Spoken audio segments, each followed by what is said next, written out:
Hello fellow chatterers, I'm Chatty and welcome to my channel Chatty the Mad Chatter.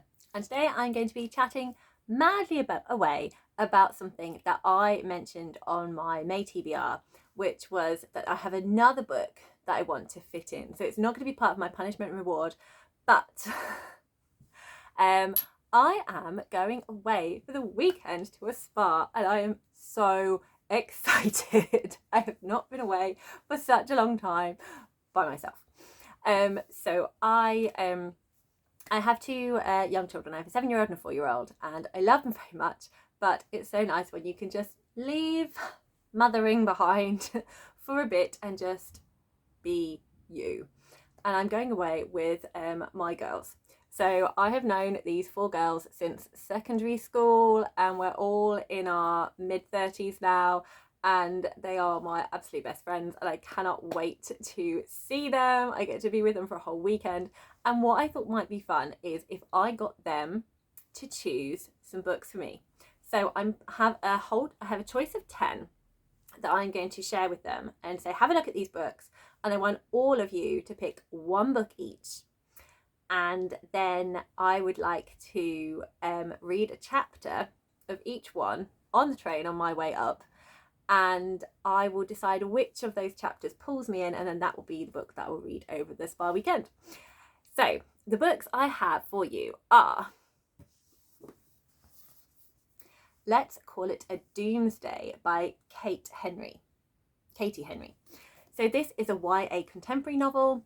It has a character that has very high anxiety. She meets a girl, I think, in the therapist's waiting room, and they both start talking about the different ways the end of the world could happen. And it's supposed to be really funny but also exploring mental health, so I'm really excited for this one. I've had it for quite a long time now. I've had it for over a year and I still haven't read it, despite me being really excited about it. So there's this possibility. Don't know how well they're going to balance, but we're gonna try. I then have Of Women and Salt by Gabriele Garcia, and this is a story that follows 5 generations of Cuban women, and that's all I know. So I've heard good things about this. It's been a book that has intrigued me. I really like the 5 generations idea. I've not read any books. Oh no, I've read one book. No, I haven't. Have I? I can't remember if I've read a book set in Cuba or not, but I don't think I have. So I'm keen to see that. And also it's supposed to be a feminist novel as well. So I love all of that. So I'm very excited for this one too. Okay, choice number 3. We have a romance. I have not read a contemporary romance before, I don't think. So Get a Life, Chloe Brown is one of the books that everyone on BookTube seems to really love. I think it sounds brilliant. It's by Talia Hibbert and I'm really keen to read this one. Chloe has got a chronic illness and basically decides that she needs to get her life together and try and do all these exciting things that she's never considered doing before or done. Before she dies, before she turns 30. I don't know. But anyway, she wants to do all these things. And I don't know the name of this character, but obviously this is the love interest and he helps her with that. So I'm keen to see what I think about this. I think this is going to be a really fun read, maybe a bit emotional, I don't know, but I'm excited for it. So next we have a middle grade. This is The Ship of Shadows by Maria Kuznia. I read Maria Kuznia's adult novel, just there, Midnight in Everett. I absolutely loved that. I'm not expecting the same decadent language in terms of sweeps, but all I know about this book is that it involves a girl that ends up on a pirate ship run by women. I was already sold. And look at the pretty. We have a peep through and so this has been on my radar for ages and ages, and this was actually a birthday present last year from my almost sister, my cousin Sarah. Thank you very much, Sarah, and hopefully this this could be what I read. We will find out. Okay, the next book is The Conductors by Nicole Glover.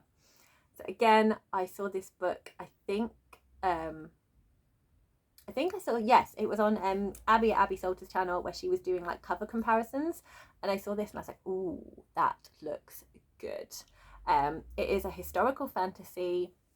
It is about slaves escaping to go and be free, and the I recently read the book The Underground Railroad, where they took the idea, the Underground Railroad is like a network of people helping slaves make it into the North where they would be free. And this, but in the Underground Railroad, they change it to become an actual underground railroad. So I think it's that, but with magic. So I'm excited to see where this one goes. I'm gonna put this one up here. Whoop. Okay, number 6 is another middle grade. I don't know if you can see it very well, but this is The Girl of Ink and Stars by Kira Millward Hargrave. Again, I don't know a huge amount about this one. As always, I'm going to put the Storygraph links down. So if you want more of a synopsis about any of these books, you can read it on there. And also trigger warnings as well, should you feel any of these books could be triggering for you. Storygraph does a really good job at showing you all the trigger warnings. This one, again, it just caught my eye. I just think the picture on the cover is really like bold and eye-catching. I'm excited to read Kira Millward Hargrave. I've never read any of her books, but I feel she's an author I'm going to love, just because the premises of all her work sound so fantastic. But this one I don't really know much about, and I'm keeping it that way because I just really like going into books not knowing anything.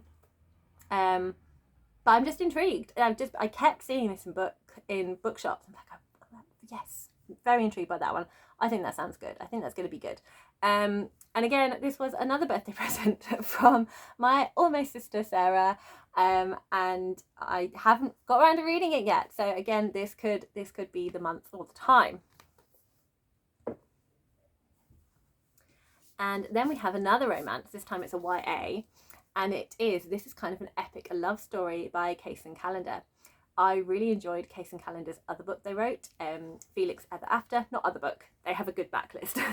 But I loved Felix Ever After, and so I really wanted to see what their other books were like. So I'm going to be starting with this one, and it features a gay romance in here. Stay. Excellent. Also, just have to show off this book a bit more. I love that it is yellow. It just makes me happy. Okay, at number 8 we have another middle grade, and it is Wildspark. All the middle grade is fantasy, by the way, by Vashti Hardy. I have yet to read Vashti Hardy, but she has such praise from all the people that really enjoy reading middle grade. So I'm keen to read Vashti Hardy. This has kind of a bit more of a steampunk vibe, I think. It's to do with like lots of creating contraptions out of metal, I think. Again, I don't know, but it's supposed to be good. I'm excited. This is on the list of options. I love the cover as well. I love all these covers. I think they're really cool. Probably the weakest is this one, and I suppose that's not exciting, but it is eye-catching. Okay. Book number 9 is The Hate You Give by Angie Thomas. And again, with this book, I feel like, why have I not read it yet? I loved On the Come Up. I'm so keen to read this one. It's a very popular book. It is so well loved everywhere. It deals with police brutality. It deals with racism, institutionalized racism, family. I'm really excited to get to this one as well. And this is a YA contemporary. And I think you will need to go, oh, I have no space for you. How rude. Perch. Oh, can we squidge you in? No. I'll just have to move slightly. There. Reorganising my books so you can see them. Please don't fall over.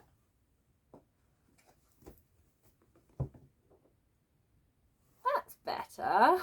I'm just going to peer in at the side. The books are the main features here. And the final one is another fantasy middle grade, which is The Girl Who Drank the Moon by Kelly Barnard. I'm hoping for a lot of whimsical fantasy with this. I'm hoping for a lot of beauty and emotion. It is about a girl who is taken in by a witch. The witch doesn't understand why everyone is constantly leaving these babies out for her, but she takes them all in and looks after them. And the townsfolk believe they're sacrificing the babies so that the witch doesn't get them.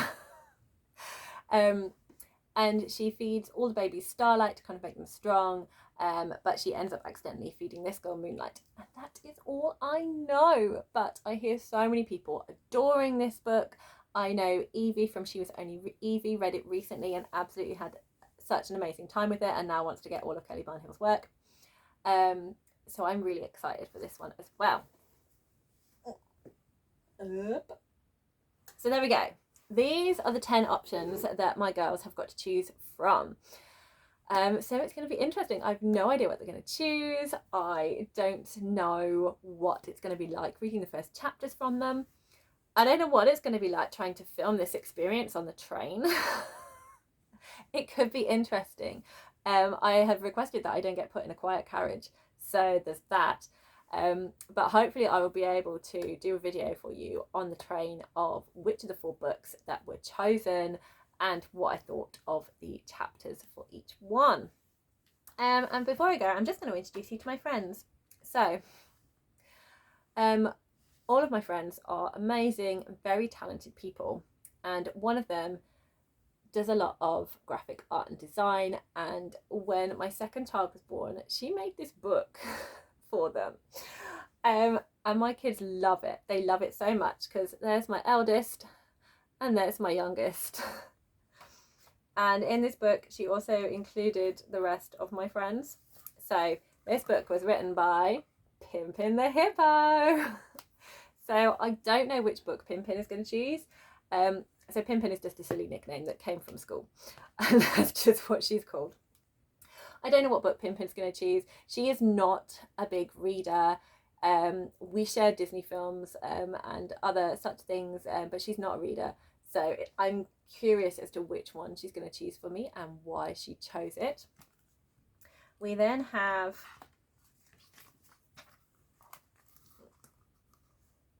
Laurie the monkey. So Laurie, you've seen the features of the blankets in some of my videos. She crocheted them because she's awesome. And I don't know what she's going to choose.